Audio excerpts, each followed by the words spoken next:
Today we're going to be comparing 3 sentences about reliability with deadlines. So pay attention, have a listen to the sentences that I say, compare it to the sentence that you can read, and let me know which ones you think are the same and which ones you think are different. And we'll go through the answers at the end in a little bit more detail about what makes them the same and what makes them different. The sentence you can see above, he hardly ever fails to complete his work on time. Right? He hardly ever fails to complete his work on time. Let's compare that to 2 sentences that I'm going to say. I'm going to read them each out twice. Have a listen. 1.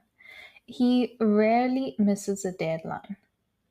Again, he rarely misses a deadline. Second sentence, he always meets his deadline. He always meets his deadline. So first one, as I said, he rarely misses a deadline. Second one, he always meets his deadline. Which of these sentences are the same and which one is different? Well, he rarely misses a deadline and he hardly ever fails to complete his work on time mean the same thing. He rarely misses a deadline and he hardly ever fails to complete his work on time mean the same thing.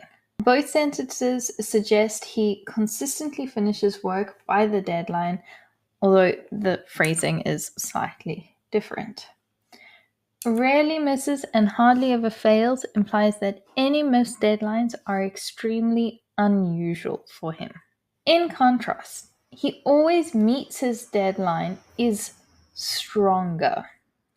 By using always, it suggests that there are no exceptions, and this sets a more absolute tone than rarely or hardly ever, and it implies that he's almost perfect. So, in conclusion, choosing between phrases like hardly ever and always lets you fine-tune how reliable someone appears. And in English, these differences can communicate different levels of expectation and consistency. Let me know what you think of this, and if you have any sentences that you would like to know the similarities or differences of, please comment below and I'll have a look at it. And as always, if you like this video, please like and subscribe, and I will see you in the next.